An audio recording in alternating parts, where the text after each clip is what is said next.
I'm just going to introduce myself before we start. So my name is Libin Mohamed, and I'm one of the program and event coordinators at Studio 89 in Mississauga, which is basically a youth-led nonprofit that focuses on empowering and mobilizing youth for social justice through the arts. So I'm very honored to be able to come here and moderate this panel. And what I do in the sense of for this panel is that we're going to talk about 3 different discussion blocks in comparison to or in the topic of anti-Black racism. So I'm going to give you guys a brief itinerary interview, and then we're going to introduce our lovely panelists for today. And our discussion blocks will be the historical context of anti-Black racism, the current day manifestations of anti-Black racism, and then the considerations to make to end anti-Black racism. And these are not like separate panels that we're going to have, but more like topics so we can lead the discussion forward. So without further ado, I would like to introduce our wonderful panelists for today. And I'm going to start with Fattmata, Kanu? Yeah, Kanu. Kanu. I'm so sorry. It's okay. She was born and raised in Freetown, Sierra Leone, and she's a trained teacher. She holds a Bachelor's of Arts degree from the University of Maryland and a Master's degree from Boston University. She has worked in her home country and abroad in various positions. So she was a teacher, a library clerk at the undergraduate and graduate libraries in Edmonton, an acquisitions agent for the Library of Congress, and a research assistant, a city councilor, and a cross-cultural facilitator for new immigrants in Vancouver. And she has published 3 books, which are amazing, that are based on her experience across the world. So 3 of them is a 2008 publication called Through the Calabash, which is about her memoirs and reflection on growing up in Sierra Leone. The Taste of the Cola Nut, 2014, that was published, and it's about transitioning across cultures. And lastly, The Rock Behind the Waterfall, which is published in 2014, and it's about an insider's view of diplomatic life. Thank you for joining us today. So the second person joining us will be Norma Nicholson. She is a 3-time published author, speaker, educator, youth, and adult mental health advocate. Ms. Nicholson is a retired RN with a BA in sociology and psychology and an MA in adult education. She is a recognized public speaker, a part-time lecturer at the Sheridan College, who also managed healthcare in a variety of healthcare sectors, including the largest Ontario sector, secure youth custody facility. Her active community services are as follows. So she's a past president of the Registered Nurses Association and the Alzheimer's Society of Peel, the board advisory to Free for All Foundation and Homeless Strategy in the Peel region, and she's currently a member of the Police Services Board. Thank you for joining us, Norma. And last but not least, here we have is Colin MacLean. As our certified adult and continuing education trainer, Colin MacLean sculpts and forges learners' minds for success, using easy-to-follow systems that allow them to start building their lives that they want to envision. With 20 plus years of business experience, he spent more than half of the years working in employment counseling, job development, recruiting, and employment services marketing.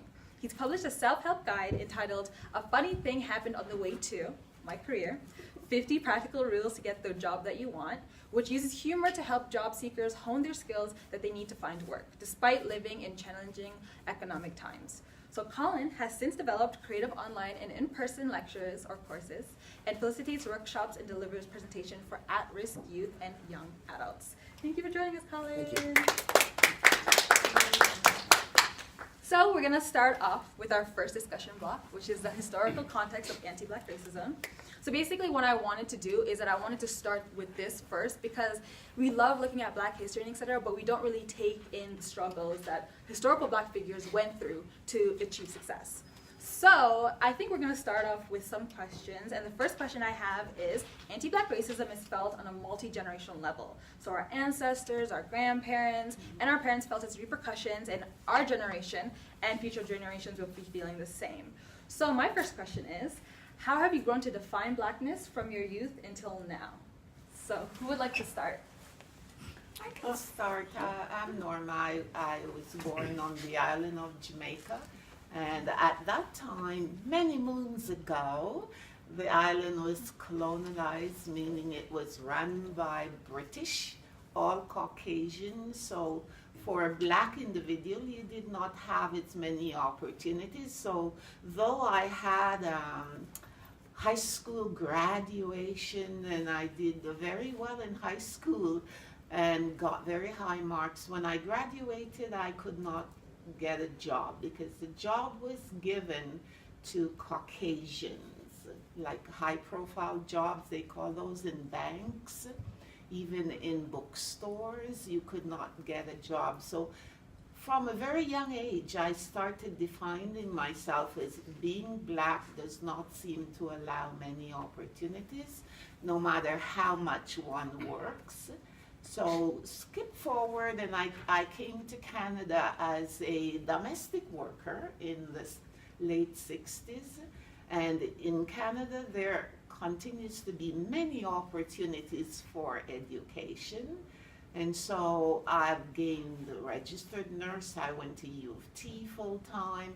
I got my master's degree, and yet I found that being black was still outstanding for me. And I'll just give a very quick example. I managed healthcare in an ambulatory setting, an outpatient setting, where folks would come in from their home to get a variety of therapies. There was a gentleman who came quite early one morning, and I walked by and say hi, he's Caucasian, and he was quite upset because he had been coming early and there's no physiotherapist or anyone to see him. What he did not realize was that the department was open at 9 and he came from 8:30. So what he demanded was that one of the staff go and get the head nurse. And I went back and explained that I was speaking to him and I am the head nurse. And he says, you cannot be the head nurse. You need someone with all those high-level skills to be a head nurse. I'd like to talk to your boss. And then I explained that I do not have a boss. I am in charge of the department and make all the decisions. So going back to the question, my blackness was designed for me from I was a youth, and it has not gone away, but I've done a lot of things that has made me proud being a black person. Yeah. In my youth, I cannot define blackness for me in my youth because I grew up in a predominantly black community in Sierra Leone in Africa. I come from Sierra Leone in West Africa, and Caucasians and other people who lived there came there to work or as you say, they were in high-profile positions. But since the country is predominantly black, I did not really have a sense of discrimination, or not being able to access any of the things that I needed, to either to go to school or all of those things. So in my youth, blackness was not a definitive thing for me until I came to Canada. And then when I came to Canada, I realized from what we had been reading in school or we hear about America, like they used to have this racism, and you read it in books and you hear about it. It manifested itself for the first time to me when I came to Canada, and it was in the workplace. Like she said, I was working for the provincial laboratory at the University of Alberta, and there was a lady there who just thought that I could not do the work. So when there was, just because I was black, I never knew this, that people could profile you like that. But whenever there is a problem or there was a mistake, she will automatically report that it was me. It happened a few times. I used to be so disturbed, I go home and I can't sleep, but I know maybe I did what I was supposed to do, but every time she was proved wrong. Every time she was proved wrong. So that was the first time, that I started to say, okay, now I am here. I belong to a group. I belong to a minority. And it doesn't matter where I come from, whether I come from Africa or whether I come from the Caribbean. As long as you are black, I start to think about myself as somebody who has to identify with those people. And I am black. And that's how I came to realize it. And you have to pay attention to it. And get around the people that are black so that at least you know what's going on and know how to react when you get these kinds of things. Good. Thank you. So that's a great question. For me, my blackness is defined on my 3 principles, and that's grow, overcome, and achieve. And I learned that from my parents. And that happened to me when I had a learning disability in school, and I was failing grade 4. And my parents told me how to learn, grow, overcome, and achieve. And by operating at the high standards, I was able to overcome, and my marks went from Fs then to pretty much A's in the end. So I go in the corporate world, and if there was going to be a spiritual animal for the corporate world, it was going to be the pink elephant. I was the pink elephant in the room, whereby no one else was of West Indian background or was black. It was all Caucasian, British import-export firm. So a lot of times they asked me, well, you're different. How come you don't sound black? How come you don't act black? Now the challenge I had for them was they're using television or the media to portray a certain person that they don't really understand. Stereotypes, exactly. And we all know that it's getting a bit better, the media, but back in my days of like the 70s and the 80s and the 90s, it was portrayed kind of poorly.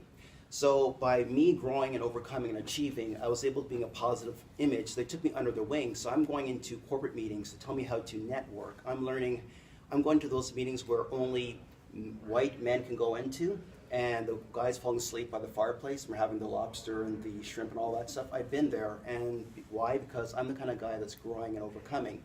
So I transitioned myself into the not-for-profit, and I found there's a lot of people who had some challenges whereby they didn't believe they could succeed, and that's why they're unemployed, and the racism stuff was happening to them consistently. But then I had to tell them, grow, overcome, and achieve. And when we started doing that, it didn't matter pretty much their circumstance. They started excelling. So that's what I teach. So my blackness is based on growing, overcoming, and achieving, and then that's what I lead by. I don't go by just my skin. It's my actions that speak louder than my words or my skin. Definitely. Thank you guys for your answers.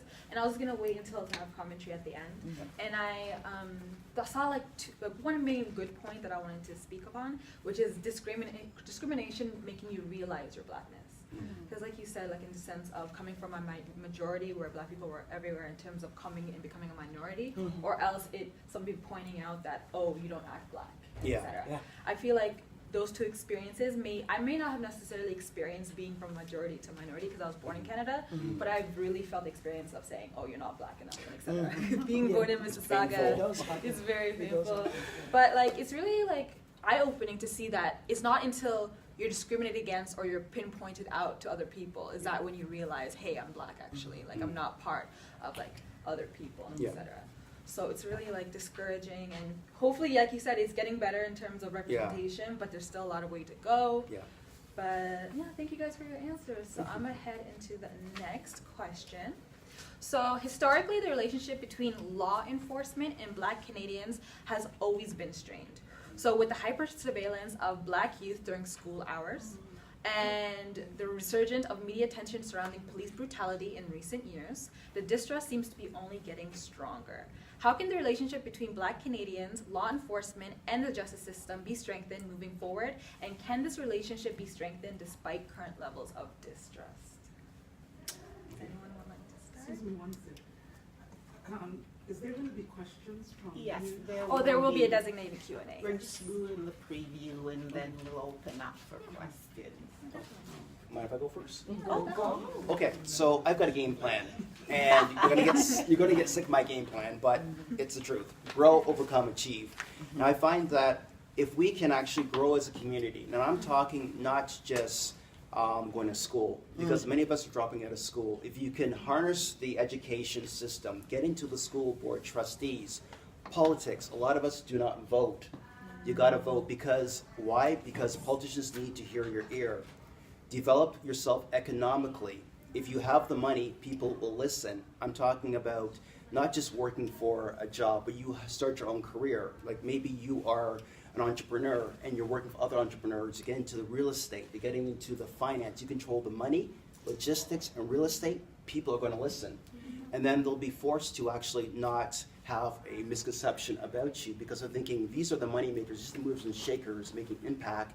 Maybe I shouldn't maybe pull them over, maybe I shouldn't do whatever, but it comes down to grow, overcome, and achieve, working together, positive mindset. It's going to be hard, but my mother always said to me, yes, you can, and I know you can, right? Just go with that. Work as a team, because through a team, we'll have success, and I don't think we're doing that strong enough. We are, but we can do better. That's what I say.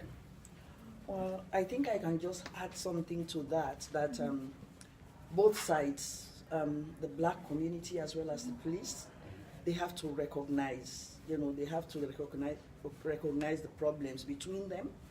The law enforcement, seem to be acting they are not being fair in the way that they profile or they target the black people.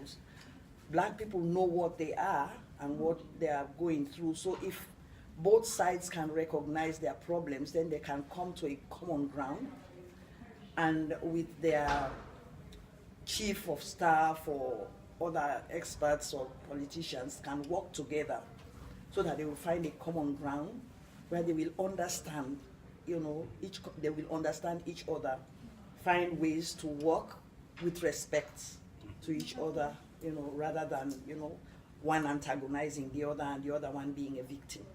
Yeah.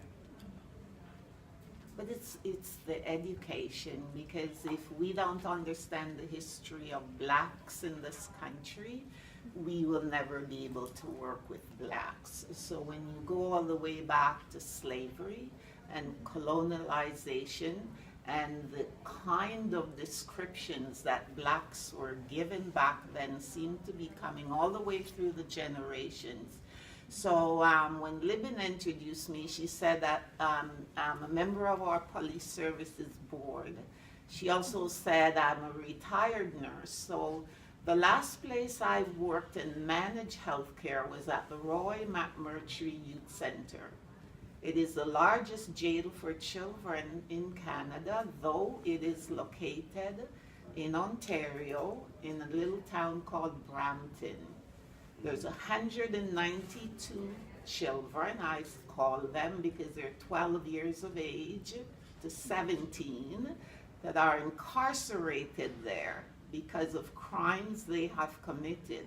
However, when you look back at their history, some of those crimes are committed from being in poverty, from having mental illness, from being in a place where the white youths were not locked away, but because of the color of their skin and perhaps attitude a bit, they say, come with me and I want to know why. So the justice system will only change when we understand each other and respect each other. On the Police Services Board, I have an opportunity to help to train officers by educating them. So I want you to participate in this little exercise. Just pretend that you don't know much about blacks and they are somehow looked on a negative light. Even when you're so bright, they're stereotyping. So just envision that you're a police officer and you're driving your car north on Yonge Street. You're driving your police car north on Yonge Street and you see what seemed like a 16-year-old male with his cap turned around. He's just walking and looking at the homes, and your first thoughts are what? Why is he not in school, right? Or why is he not at work? And to make it more negative, he's wearing one of those pants that's below his behind and a large shirt, and right away, there's nothing positive. But what are some of the things that could be happening to this young man while he's out there? He could have dropped out of school. One, yeah, he could have been suspended. And when some kids are suspended from school, they have really nothing to do, and they go back to school angrier and worse than before the suspension. What else could be happening to this 16-year-old? He could be having situations at home that could be affecting his school life and not You wanting are to so work. awesome. Yeah. Yes. And officers don't stop to think about those things. What else? What else could be happening? Actually, I have one. He could actually be in between a subject, going home for a spare. That is possible, Yes. right? Yes. And we don't know that, but you got to educate Yes. each other. What else? Can you think of anything else why you would see like a 16-year-old walking on the street in the morning, just looking around? School is active. Most people are at work unless they're working afternoons and they're resting or shopping. But as was outlined, he could be between classes. He could have situations at home. He could be the eldest in that family that had to take care of all the siblings and send them off to school, and now he's late. And he's thinking, well, I may as well just walk slowly. I don't have money to buy bus ticket. There are students who go to school hungry. There are students in university who sleep on campus because they have nowhere to go, and those could be Caucasians as well as black students. He could have a grandmother or a mother with early onset of Alzheimer's disease that he has to do certain things in the mornings. And yes, he could genuinely be just walking because he is so stressed, mentally unstable, and just don't know what to do. So see how many things could be happening in that young person's life. So what I try to do and educate the officers is say, when you see that person, your first thought should be, what is happening to this young person? Is there any way that I can be of help as an officer, perhaps to direct to doing something positive, or just to find out what is happening, as opposed to the responses I get is, most people are at work in the daytime, so he's casing the area for breaking in later at night. He's very lazy, and so he's just wandering with no ambition. So how can you tell all those things about someone who is just walking? And even ourselves, we have to be really careful how we think of other black young people, because we can be our worst enemies. We can see a black person and right away we form some kind of stereotype, some kind of negative information. So one of the things I'd really like you to take away today is, when you see a young man walking on the street or a young girl, before you start with the negatives, perhaps think of a few things that may be happening in this person's life. And if you're walking on the street and see that person, you may just want to smile, or you say, how are you doing today? It's amazing how a smile can impact someone's life, or just to say hi. So that's the way I see the justice system works. I at the Roy McMurtry with young kids, I did education too, because it is a big black chubby guy who is a part of the gang. He is seen by the person who is supposed to help rehabilitate him as nothing. And in fact, he joined the gang because he had no love at home, no money. That gang member says, you come aboard and be one of us and you can get everything you want. So they go, and then they become killers. And they have no models, no role models, no mentors. So please, instead of thinking negative, and I think that's where our justice system needs to go, is to think something positive about everyone before you start labeling, discriminating, harassing. So it's like changing your mindset, change your reality. Yes. Kind of a thing. That's Yeah. what I believe. Yeah. Mhm. And actually, I have one thing to add because I think this is the main issue for things. Because saying black or white is not racism in itself. Like the issue that we are forming stereotypes because we are learning from media, from newspaper, whenever. So when we say black or even white or even medium, whenever, so the color itself is nothing. Yes. Yeah. But because we are learning, like through all the phases, that there is something we form, like not by our intention, but because we grow seeing this, for Yes. example, or seeing that. This is why you were saying about education. All of you actually mentioned education, because I think it's the main pillar It is. for all, like for Yes. all things. Yes. So to like break this stereotype, like we will not form a negative because we see different color or like white, black, whatever. So We're all people. I think of a program called Unlearn, and if you haven't heard of Unlearn, maybe you want to tap into it on your computer. So a lab tech comes along and take 3 blood samples, one from you, one from you, and they're all different nationalities. And when you put the blood samples out there, they all look the same, Yeah. unless the person has a disease or something happening. All 3 blood samples are the same. So we're more alike than we are different. Yes. I want to add some commentary. In addition to your addition, when it came to skin color, I still think that's like a component of racism, and necessarily like colorism is still an issue in the sense of like darker skinned people will always be treated lesser than lighter skinned people. I feel we are so behind, like when we are discussing this right now. Yeah. So we are so behind, like there's different issue and more worse because like for me should be from like history, like Yes. discussing history, not discussing this like color or other type. Like we are so behind to see this. True. But for sure we need to work forward. Yeah, we have to make strides in sense of like For tackling future. definitely in terms of tackling anti-black racism, not like only on a base-to-base level, direct level in terms of interactions, but also institutionally. Because like we Yes. said, there's stereotypes that build from like education and what we learn and etc.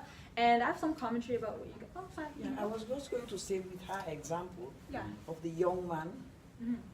or the young woman at a certain time of the when they should be in school or at work. Mhm. That's where the violence also comes in. Because then the police officer may be going with his car and seeing this boy with all those things that you mentioned. Sometimes they just arrest the person. They will stop them and they will arrest that person because I know a case that has happened. The boy was just on break from college and he went for lunch and was going home so that he can go back. He didn't do anything. He was not even idle. He was just on break, and they arrested him. And when he said, "Well, I'm just going to school, but why are you not in school right now?" They took him to the police station, and his mom had to go and secure bail for him.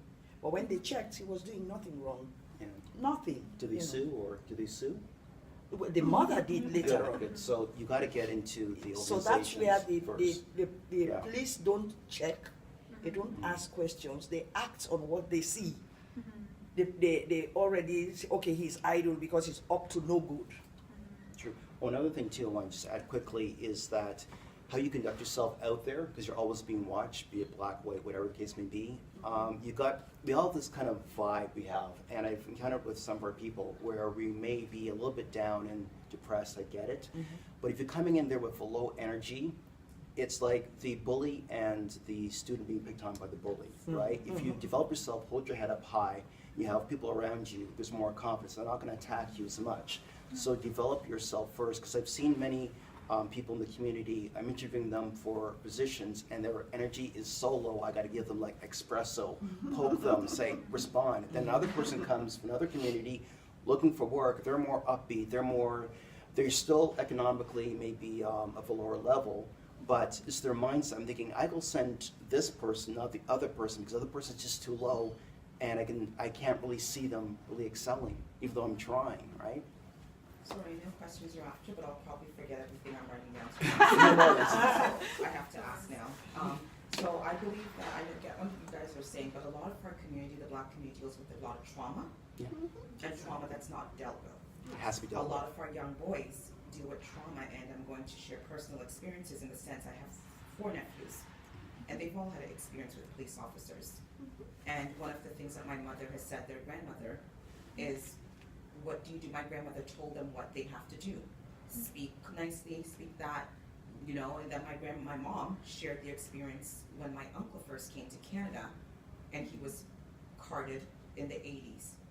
And in having 4 grandsons, that is still an issue in our family. Yes. So for the fact that you knew that your brother never did anything, he was pulled over, brought to the police station, the trauma that's now placed on a family, and now sharing this story with the kids, a lot of kids in our community, thank God for my mom and that she's a positive role model, but the reality is a lot of kids, I work in a youth shelter, a lot of kids do not have those positive role models, and this is the And reality. that's the issue. Yeah. So when we tell them to, I think you said, empower, I'm sorry, your words that you're using, a lot Grow, of kids, overcome. a lot of kids don't know how to do that. No. A lot of youth do not have the skills or the skill sets or even know where to start because they're already dealing with so much trauma. Yeah. By the time they're in grade 3, they're hearing all these things that are happening in their community, and I'll be honest, working with the kids and the youth, is that the relationship between police officers, to the point where I had to tell one of my nephews, they're not all bad. Yeah. But auntie, they come to our school and they harass us, they ask us what we're doing, all we're doing is sitting like the other cultures. We're just talking with our friends, so why did they come to us first? That's why I said So that economically. education piece, which you do, which I'm appreciative of that, because the kids, when you have someone coming to you Mhm. and you're sitting down with your friends just like the other group, It's scary. already your perception of police officers that you're being targeted. Yeah. So that anti-racism, it starts at such a young age. Yeah. The only thing is that children are not able to label it. That's why we have to be in the political, the finance stuff. Because when you have the political power, they're going to have to start listening to you. But we don't vote, we don't do a lot of stuff, and that's why. So it's changing your story from victim to victor. Start controlling things economically, politically. Then it will. It's not going to happen overnight, but eventually it will. But you got to be in their face of your counselor, MPP, the police, trustees. Know that your voice matters, and be present. And that's where I find the community needs to be a little bit more stronger. If we do that, And yeah, we'll succeed. But it takes time. it does. Yeah. It's also having more professionals that are Black. Yeah. Yeah, I've worked with young people who were waiting for years to see a psychologist Yeah. because a Caucasian psychologist did not understand the trauma that that young man had gone through, and he needed to see someone who really fully understood where he was coming from. There are, I'll just move a little bit, with your permission, into even illness.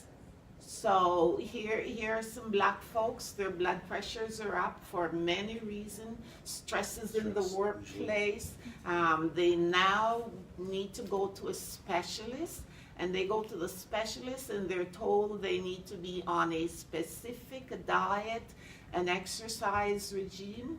Well, if they're older people, they don't eat those foods. So just basic, having a dietitian who understands and recognizes that if you eat a lot of rice or meat or something, you can still have some of that, but you need to change and get the supports. Look at some of the schools. In a lot of schools, there are no role models for Black children.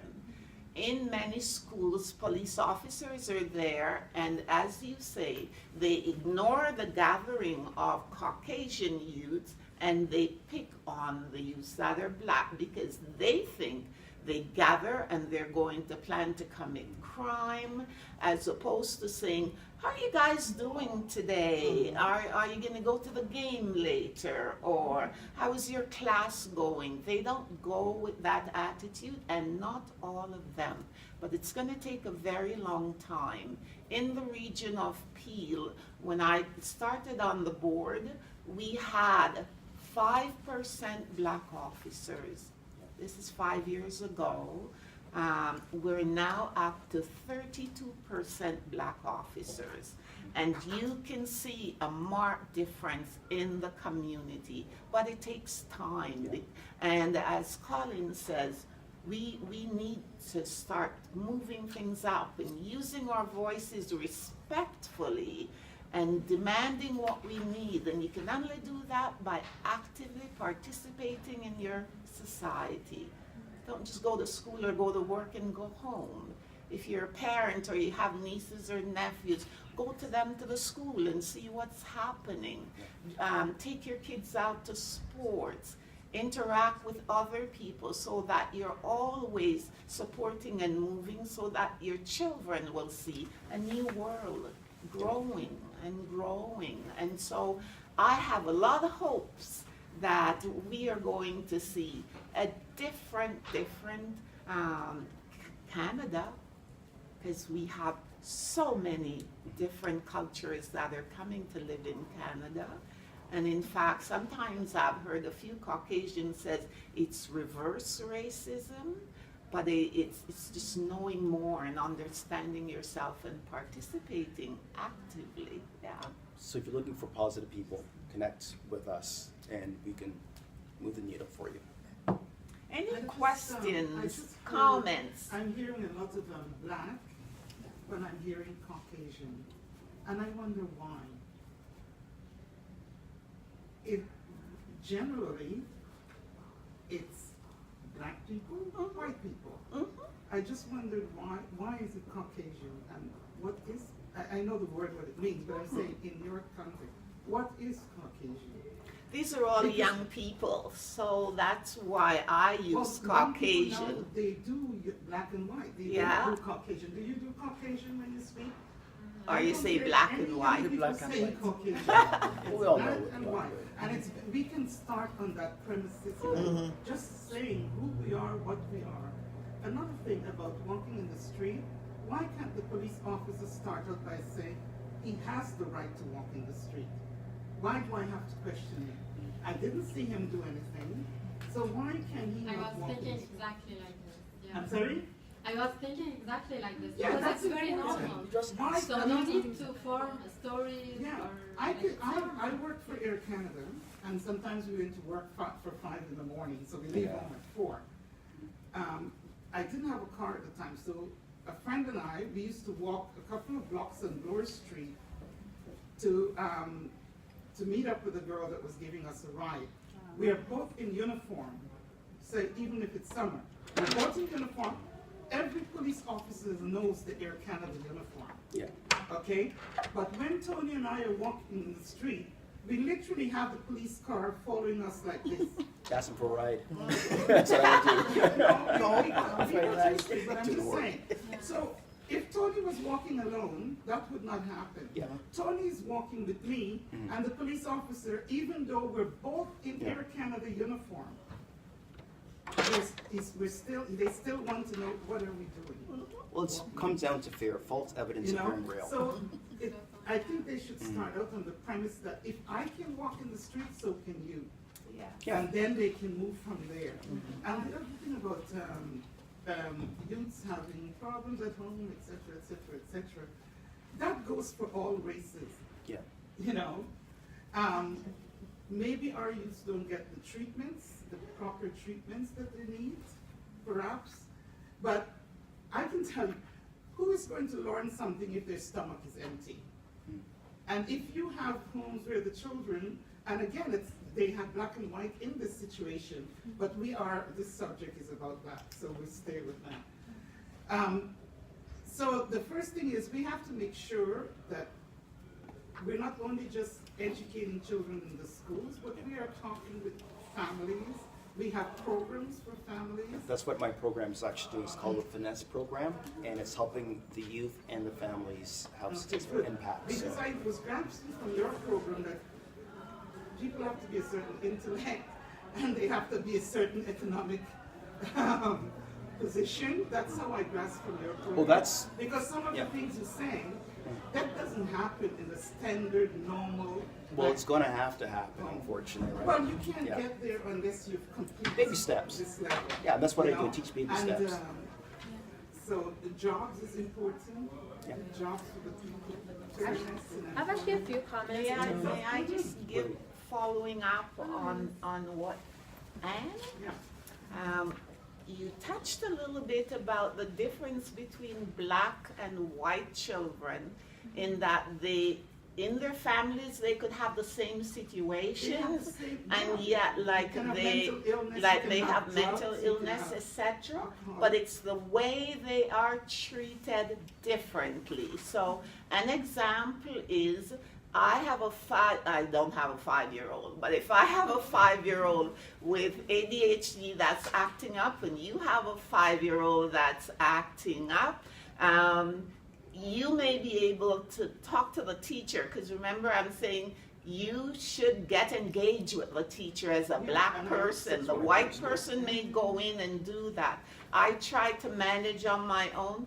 If the children's aid take my 5-year-old from me because they don't perceive that I am managing that child well, that child by the age of 6, if I have not worked something out, my child now goes in as a crown, the CAS.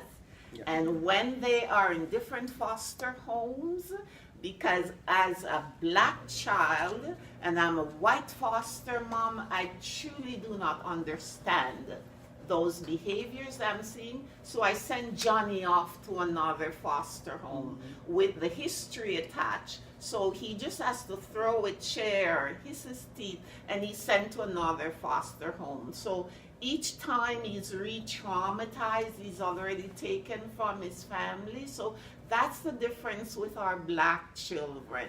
They do not understand us. Foster parents, that is the issue, right? Why is Yes. the child? Because there have been many successful cases where a white foster family, because I know many people, that brought up black kids and everything is fantastic. So they learn. So it shouldn't be just always being viewing that it's the black child. Yes. You have to look at both cases.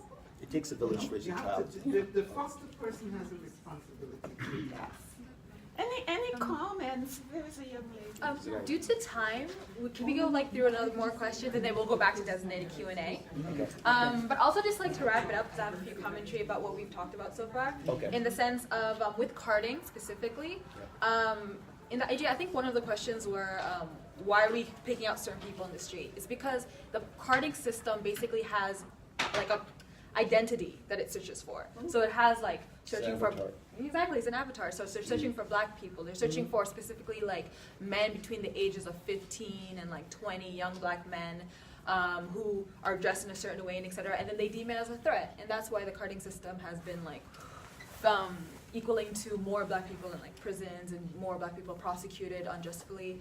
And actually, have you guys heard about the story of Judge Tulloch recently? Yes. So he basically did a report where he talked about carding and he kind of pinpointed for the first time ever that carding is unjustly pointing out black people in the streets. So hopefully we're going towards bettering our systems, etc. We can only be so optimistic, but again, it's having more black people in the elections, having them voted into the government, and etc. So we can make positive change.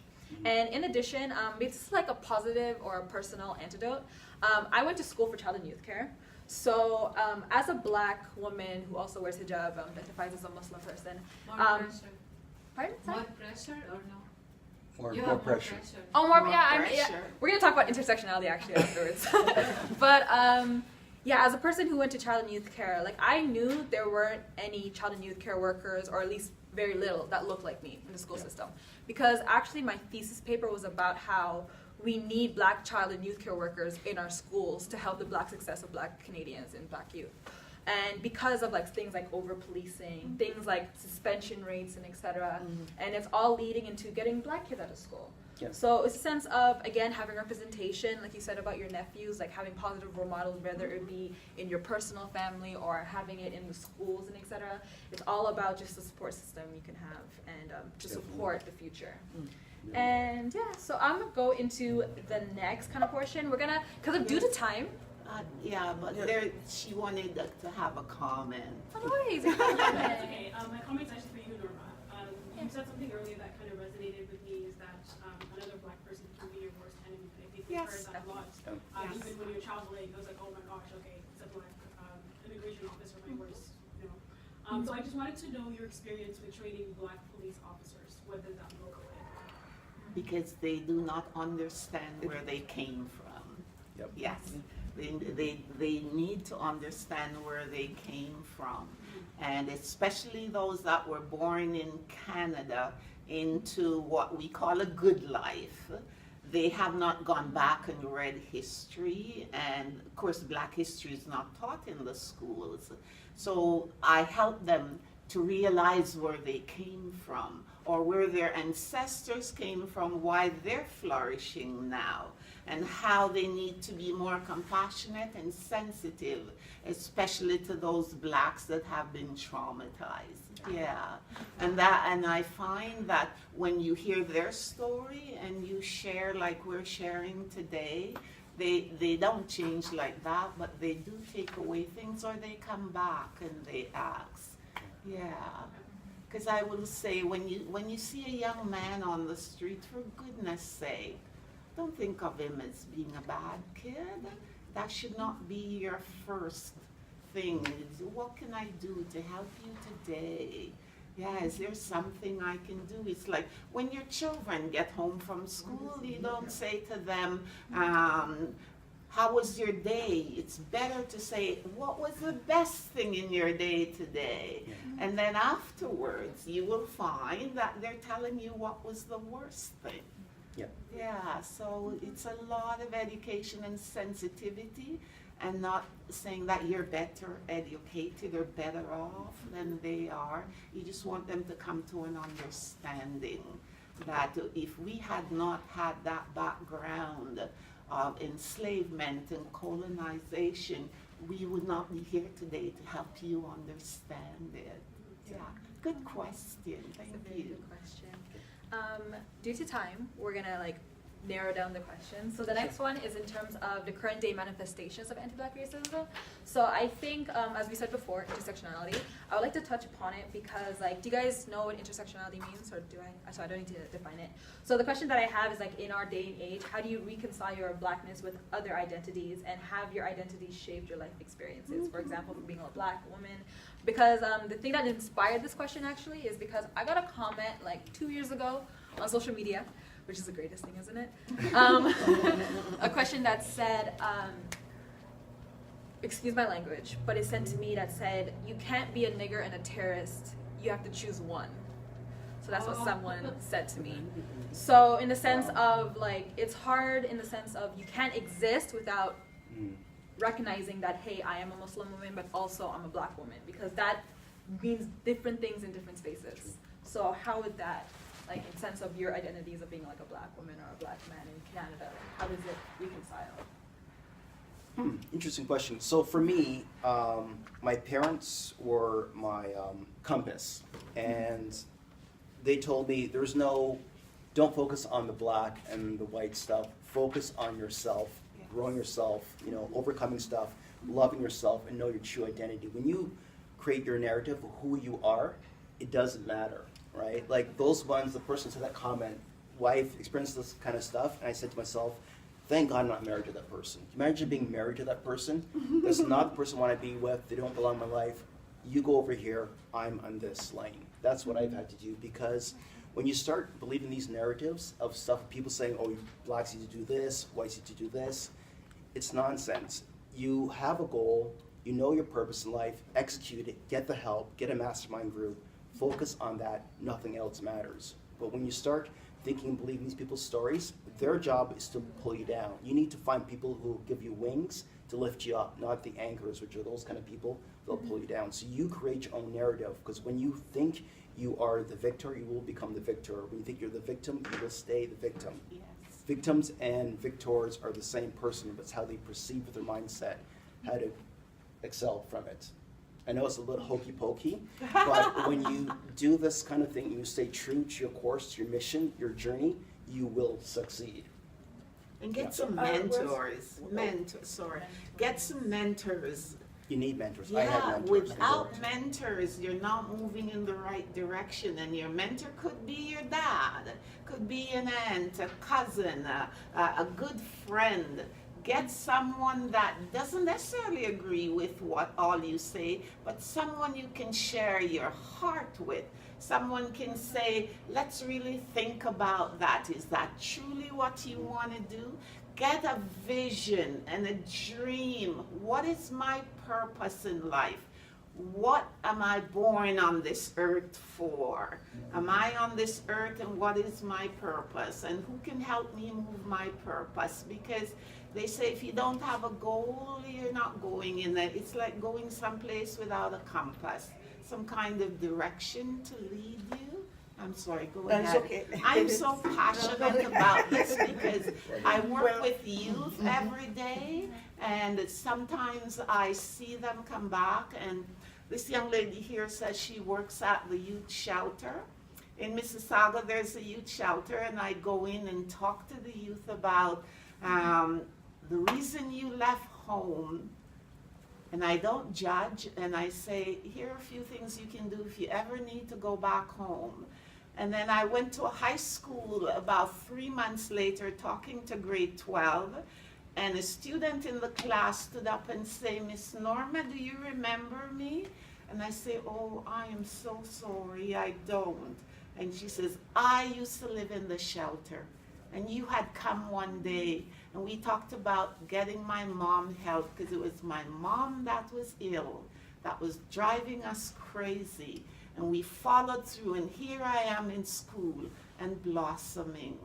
So yeah, youth, they just take in a lot. Sometimes they don't really respond, but they act on some of what you share with them. Positive. Wanna go? Well, it's the identity thing that you're talking about. The question there is that actually I would turn it around and say, the experiences that I have had as a woman, as a black person in this community we're talking about, racism, and as a Muslim woman, those identities, all three of them, the experiences that I have had with those experiences actually have given me my identity. Yeah. That's why I say I'm turning it around. Yeah. The experiences that I have had with all three of them, and all three of them happen to be the kinds of groups that you will have some negative connotation or disadvantages. I can call them disadvantages as a woman. There are a lot of disadvantages, being a girl, being a woman. For example, in Sierra Leone, we take it for granted in Canada that every child goes to school, right? Yeah. It's not the same in Africa. It's not the same in Sierra Leone. Usually the families they make a choice. Even if the children from 5 to 10 go to school, once you get there, there's a choice. The boys go to school. Yep. The girls don't go to school. It's evolving, but it has taken a long time, and it's still there. That's shameful. So they are not discriminating. It's just they have to prioritize. Yeah. They don't have the money to send all the children to school. They're like, So as a girl, I was fortunate, and I had a role model, my brothers, because I had 3 brothers before me. So when it came to the time that I was to go to school, my uncle said, no, she's not going to school. The boys will go to school. She's gone up to elementary school, so she cannot go. My brothers stood up. Beautiful. And that's why I went to school Yeah. and on to university. So that's what I'm talking about. All those experiences. As a Muslim woman, you live, Islamic religion teaches you, it's a way of life. Yeah. It is structured. There are things you have to do. Like your 5 daily prayers, you have your pillars of Islam, and all of those things really make you live a very structured life. So those experiences, and then you put in the racism here as being disadvantaged on the job, and all of the other things that we have been talking about. Those are 3 distinct minority things or disadvantaged things that I have lived with. And those experiences actually have made me stronger. Yeah. It's like working on the gym, right? Like it's Because painful. I've had to Yeah. handle them, and I have handled them, and for me, they came out, as a positive, Yeah. and made me stronger. That's beautiful. So I'm not the worst for it. I am the better for it. Yeah. This is the way I see those identities all coming together. Because by handling all of them and having to comply with all of the things that come with them, I am a stronger person. So Victor versus Victor. Yeah. In other words, you didn't have to deny yourself of who you are. Yeah. You were a black woman first. Exactly. Yeah, exactly. Exactly. That I can relate to. Yeah. I What is, cannot relate to. Yeah. Shakespeare says it best, to thy own self be true. Be true to yourself. Yeah.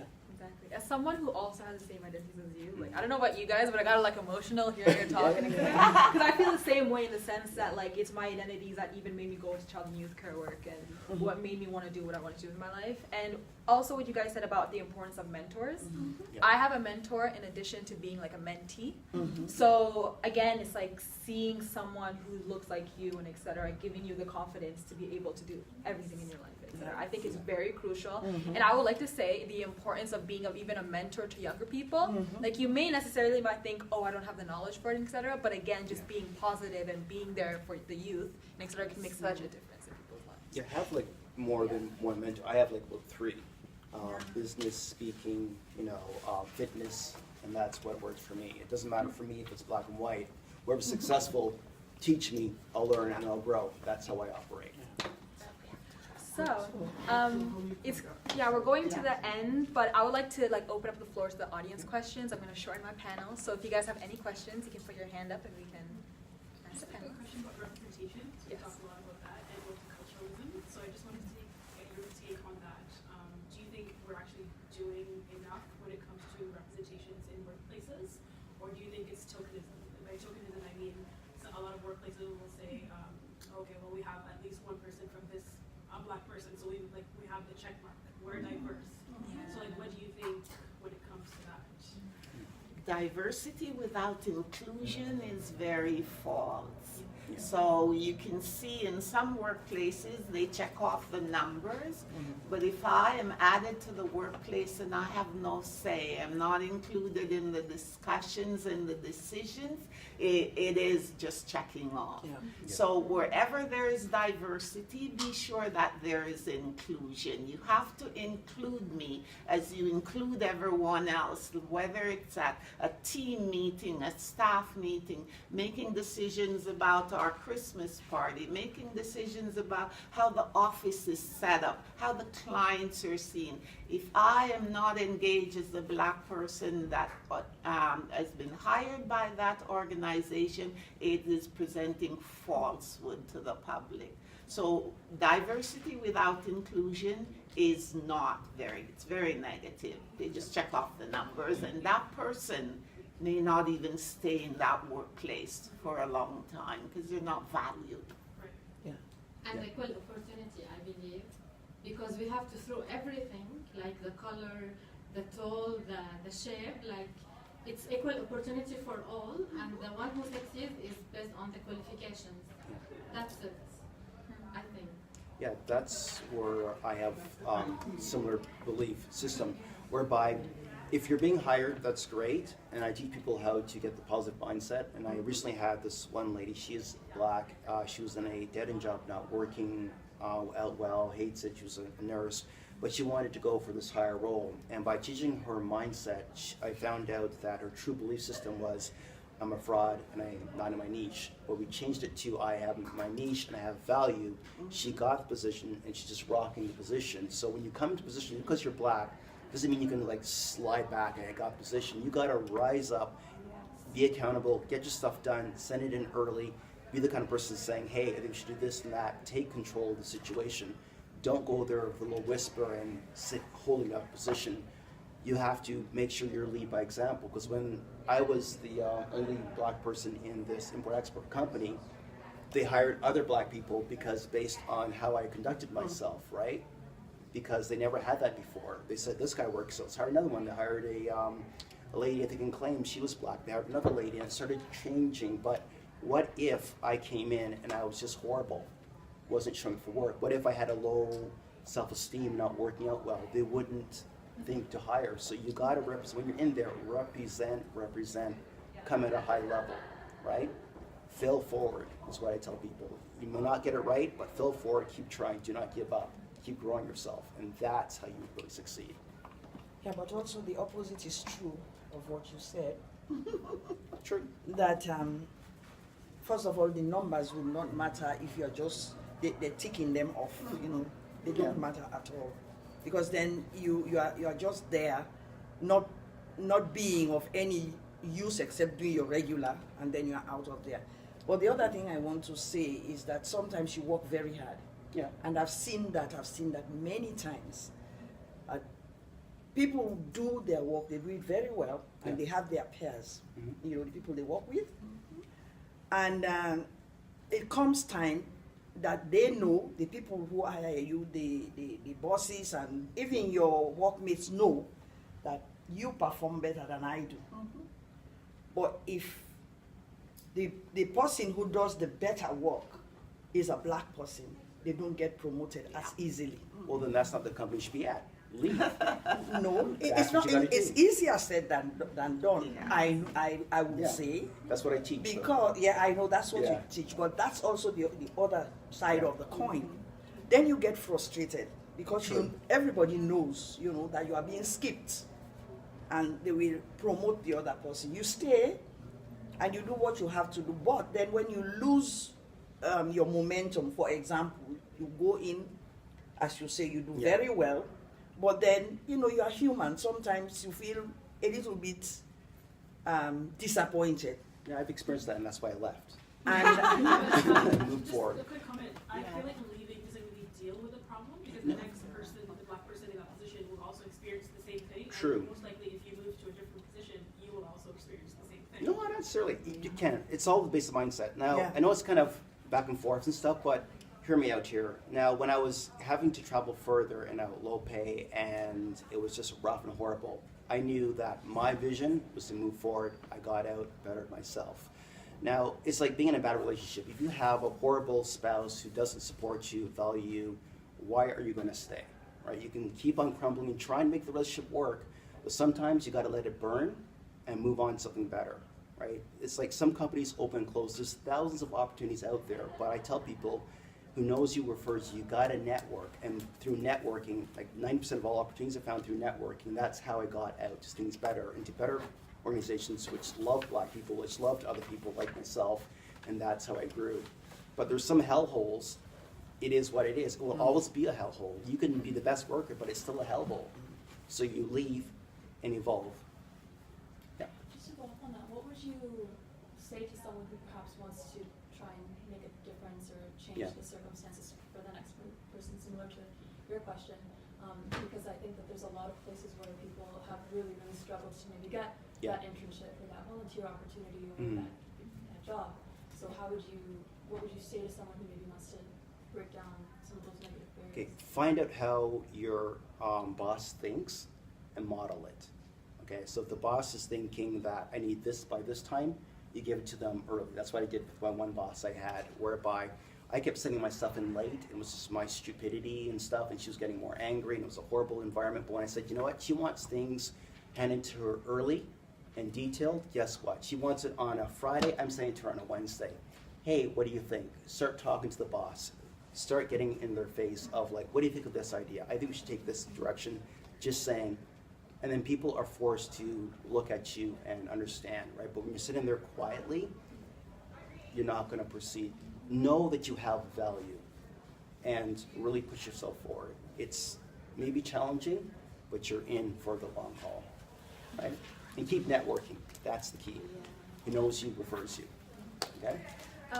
Amazing. So you have a one more question? Because it is 12 o'clock. So Wow. would you like to have a question? Like last It's a bit of a long question, so I don't want to take up too much time, but I kind of want to get your thoughts on it. Okay. Okay, no worries. So I think it's okay. it's more on, I kind of like the discussion more on the law enforcement aspect and the relationship to the black community.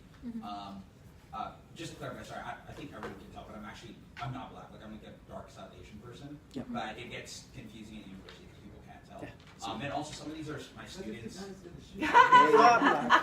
So they don't really care about the difference. Yeah. They don't care. I was trying to think, because I like the fact that some of my students are here. We do a lot of modeling and coaching, so these guys are in grade 7 and grade 10. Awesome. Great. Excellent. Yeah, so Love it. that's kind of what I just learned. But I kind of want to know your thoughts. I don't know if everyone's heard about kind of police officers in schools and the specific policy.